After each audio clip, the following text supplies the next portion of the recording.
Hello radiographers, hope you are doing good.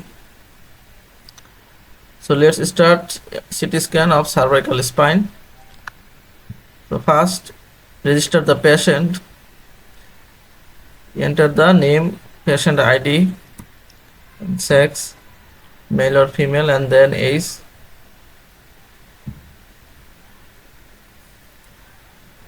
And then click on the weight and the exam button will highlight. No need to put the weight. It's not important in CT scan, but MRI height and weight is very important. From the body part, select the spine, cervical spine, and then patient position is head first supine. And I'm waiting for the patient position. Center the laser light over the glabella so that the base of the skull, from the base of the skull to the dorsal scan will happen. And I'm waiting for the patient position to be completed. And after positioning, click the load button and the load again, and the mode is loading, and then press start button from the control box and a lateral scout image of the neck will appear. Now you have to adjust the scan field of view. So drag the field of view, center of the field of view over the cervical spine and drag the border of the field of view so that the cervical spine is included from the base of the skull to the upper chest, and then click load again and then move button and then press start. So this is the cervical spine scan. This is a spiral scan that will moves continuously during the scan. And now the reconstruction, 3 reconstruction will be completing sequentially. And now the third reconstruction happening. This is the second reconstruction, and the reconstruction are made in slice thickness 0.5 millimeter, and the kernel is BR34 and the window is spine. So I am checking out the reconstructed images, and I will make another reconstruction, fourth reconstruction, and I will set the window to osteo and then start the recon button. In this case the kernel is BR60, and I am moving out the patient.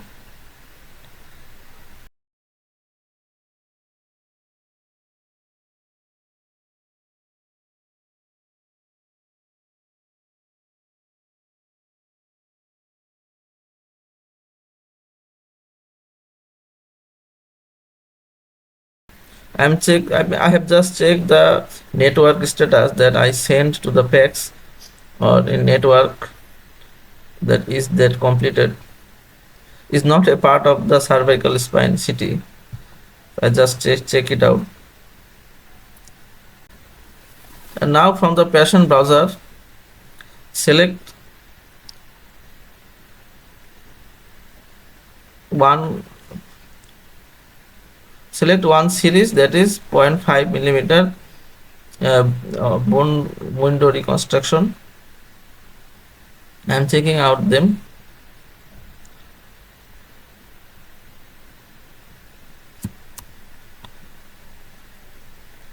And take it to the 3D app.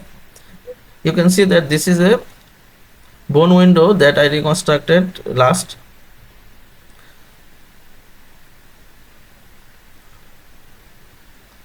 So from this 3D app, now I will make sagittal images, and for sagittal image I will plan on the coronal image and select the parallel ranges and drag the slice middle slice to the over the spinal cord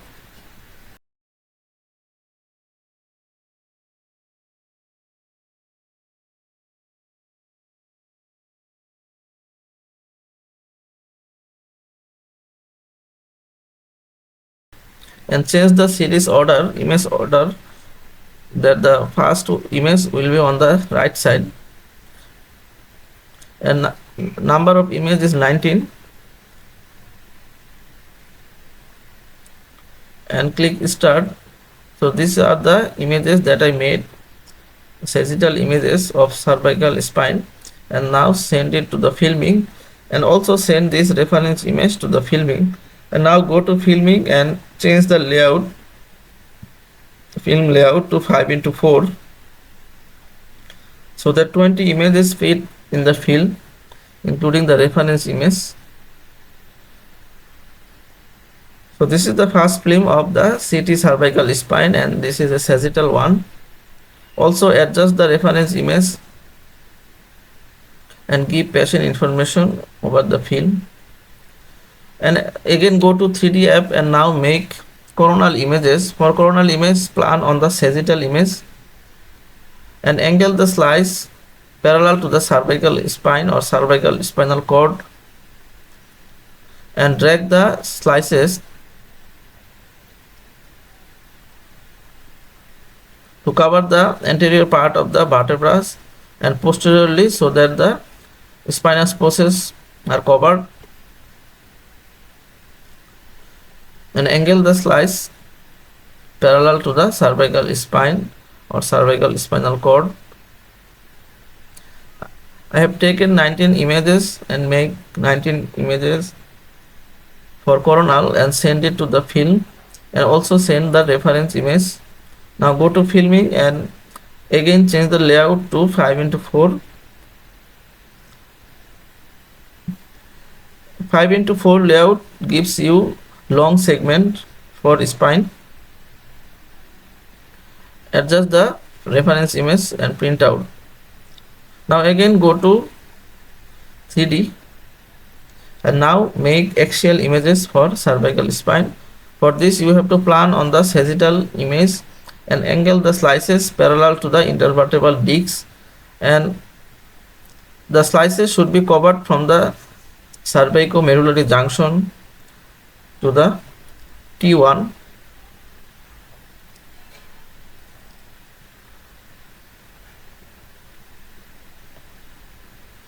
So from select parallel ranges over the sagittal image and give the axial slices over the sagittal image, and I am increasing the number of images to 23, I think.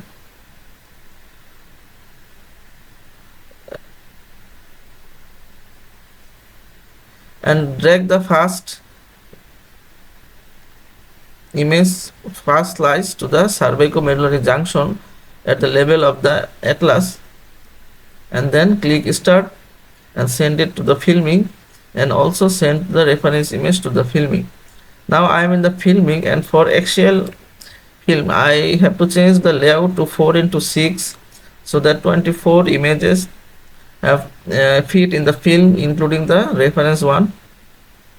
You can see that the axial images are fit in the film, and just zoom the images and adjust the reference image. These are beautiful pictures of the axial image. So now go to 3D app again. So I have to reconstruct it for 5th time. Now for this I have to change the window to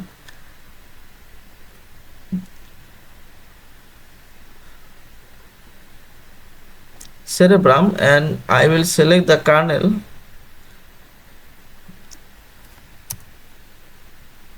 (32). I will select the kernel BR32 and the window is cerebrum. Now I reconstruct another series in 1 millimeter thickness, and from the patient browser I will put this series to the 3D app. Now I am in 3D, that just I make the reconstructed images, I took it to the 3D, and from this I make 3D volume images, BRT images from the BRT gallery, and you can see there is a hyoid bone and thyroid cartilage in front of the cervical spine. So I have to cut it out by using the VY punch mode, so that only the cervical spine remains. Here you go, there is no hyoid bone or no thyroid cartilage in front of the spine, so only the spine remains. You can see the beautiful 3D BRT image of the spine. So I am angling the image and save and send it to the film. Just angle and send it to the film in different rotation, in different angle. I am saving the images by rotating the image. So now I am in filming.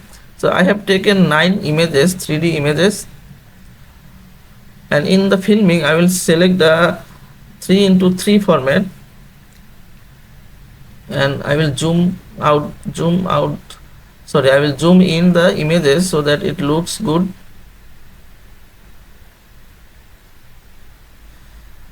I delete the film because I want to cut out the skull part and the mandible part.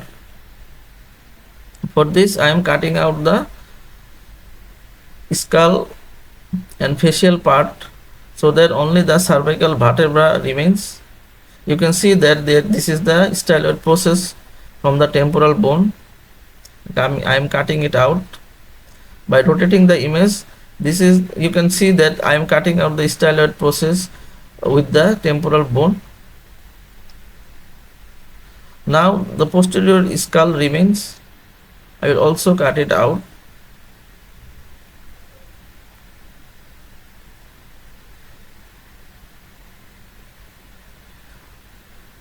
Now angle the image and see how you can cut more.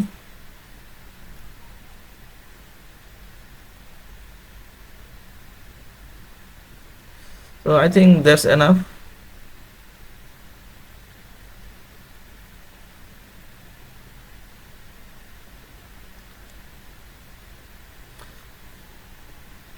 Now again I have to save these images by rotating. I am cutting again the extra part of the skull, base of the skull.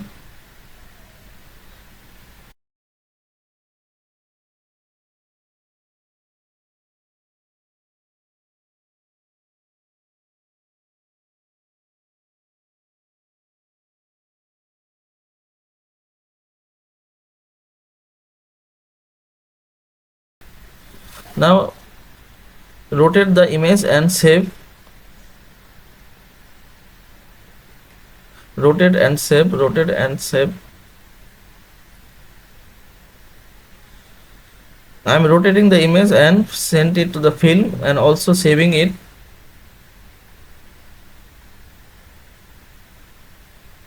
Now I am in filming, and again I will make the layout 3:3. Now you can see that there is no skull in the image or no mandible, only the cervical spine in the film. So it looks better than before. So like this you can make 3D films. If you like this video, please hit the like button and comment out, and don't forget to subscribe my channel. Thank you.